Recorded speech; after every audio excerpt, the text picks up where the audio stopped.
The FBI's Behavioral Analysis Unit is one of the best known and most important units within the Bureau. The use of profiling and psychology to apprehend criminals has revolutionized how we understand and identify them. It's also been the subject of popular TV shows such as Criminal Minds and Mindhunter, as well as movies like Silence of the Lambs. However, it is not without controversy. In fact, there are some people who think it doesn't work at all. Learn more about the development of the FBI's Behavioral Analysis Unit and how agents utilize profiling and behavioral analysis to catch criminals on this episode of Everything Everywhere Daily.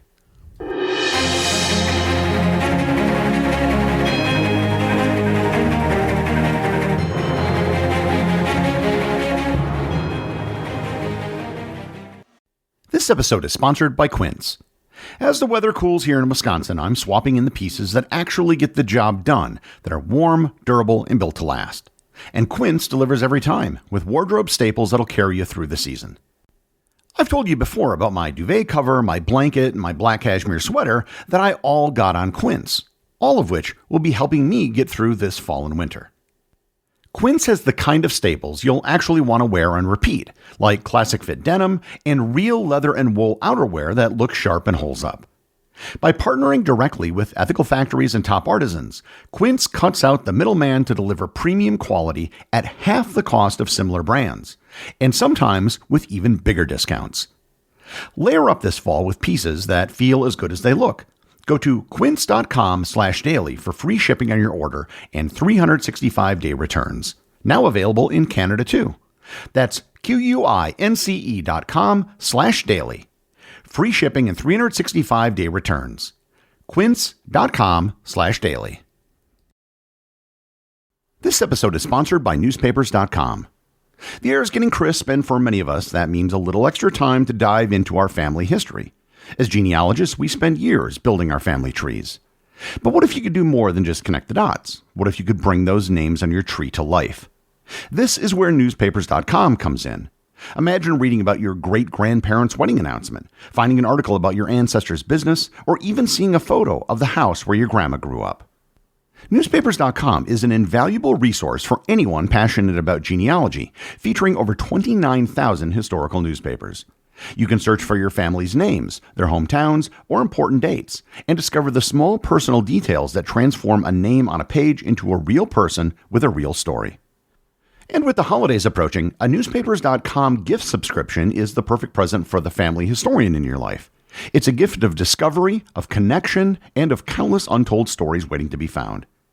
Just head over to newspapers.com/gift and use promo code EverythingEverywhere to purchase a subscription for someone special. That's newspapers.com/gift. Your favorite genealogist will thank you.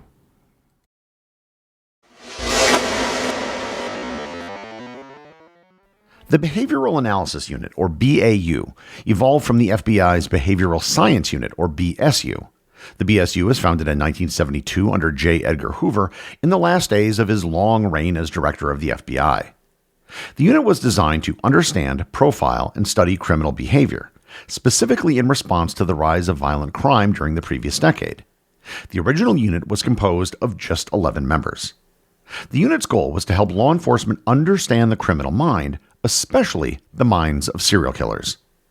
Some of the most notable members of the early BSU included agents John Douglas and Robert Ressler, along with forensic nurse and criminologist Dr. Ann Burgess.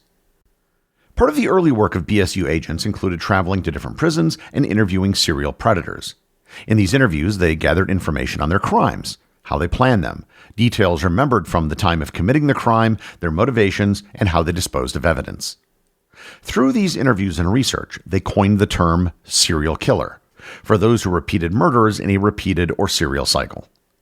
Noted predators that they interviewed included Edmund Kemper, who was known as the co-ed killer and has been confirmed to have killed at least 8 women, John Wayne Gacy, otherwise known as the clown killer, who had been confirmed to have killed at least 33 young men, and David Berkowitz, or the son of Sam, who is confirmed to have killed at least 6 people and injured others. They used information from these interviews to compile a database of information that would aid in understanding and predicting future criminal behaviors, as well as the type of person who would commit the crime. The database was considered to be complete in 1979 after Douglas and Ressler had interviewed 36 different predators.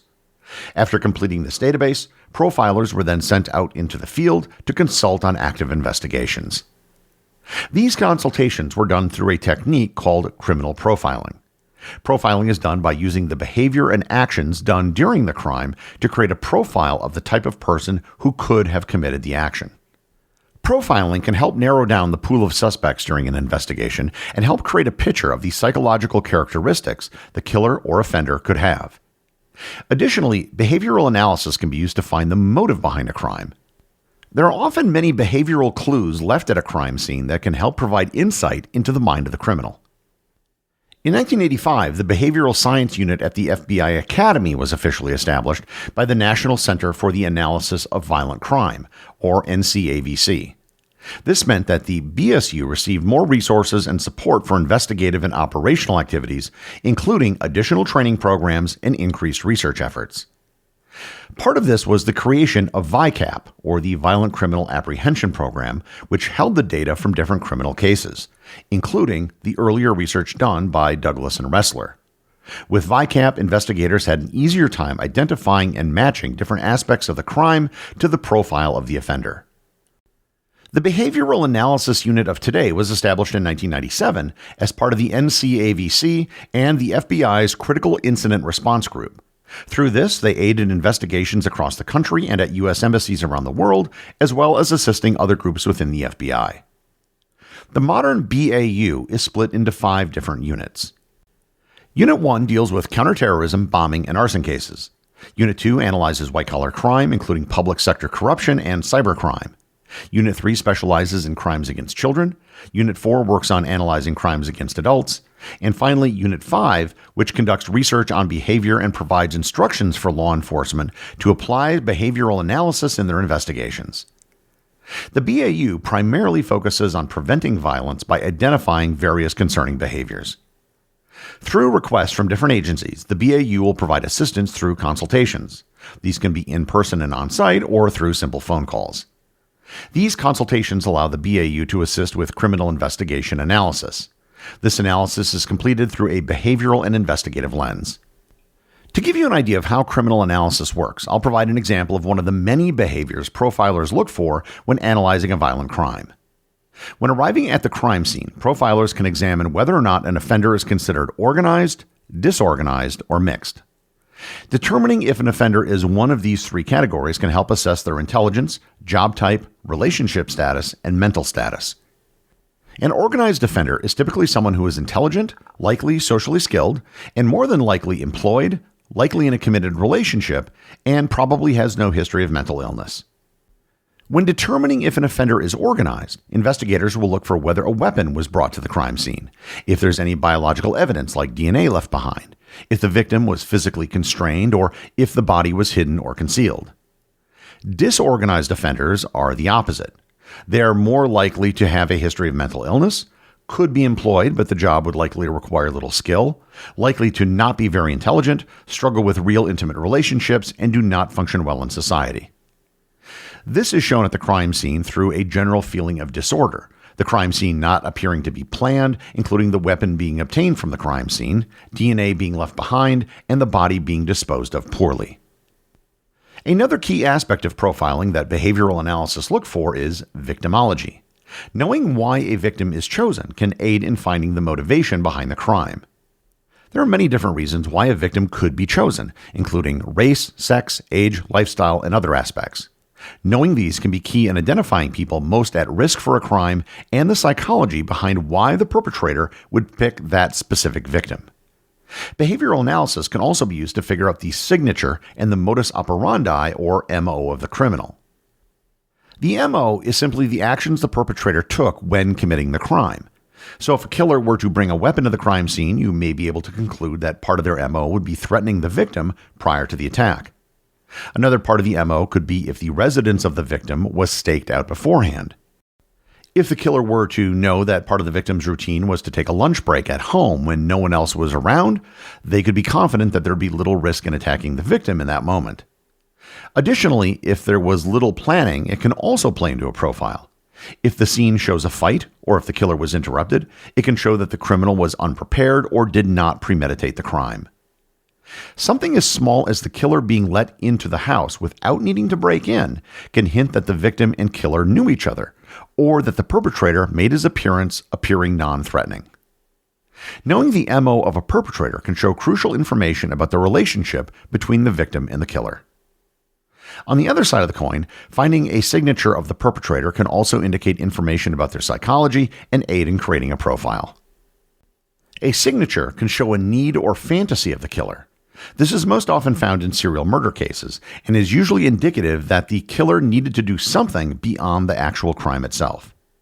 A signature can simply be posing the victim after the crime, taking an item, or deciding to taunt the police.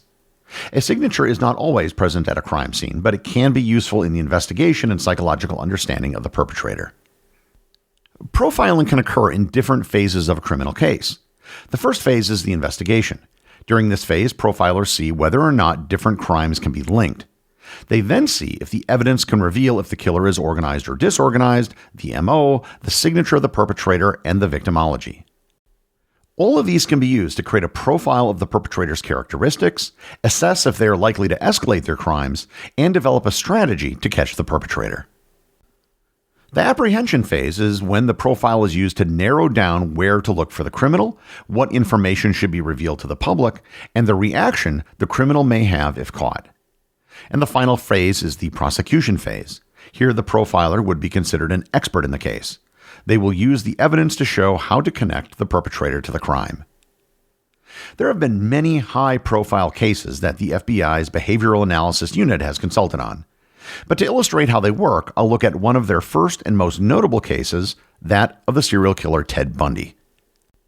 Bundy was a U.S. serial killer who was confirmed to have killed 20 victims, but he has confessed to killing at least 30 and is suspected of having killed even more. Bundy's killings occurred across state lines in different jurisdictions, and profiling was one of the main ways investigators managed to link different murders together. This was done by analyzing the behavioral patterns at the crime scenes and recognizing similarities amongst the victims. Resources like VICAP kept a log of the crimes that occurred in different jurisdictions and linked patterns that appeared similar. In Bundy's case, evidence of a serial killer first appeared in Washington state, with 10 women going missing over the span of 8 months. Then in Utah, a similar pattern appeared. Bundy was arrested and later escaped twice, but the pattern continued in both Colorado, where he was imprisoned, and later in Florida.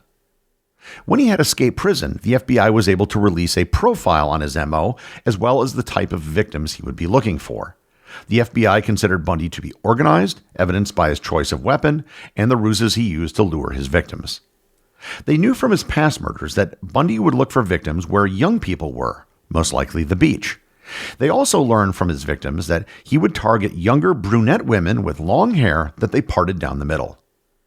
By releasing this profile, they hoped to have people on the lookout for someone of Bundy's description at locations where he was likely to be, while also protecting potential victims.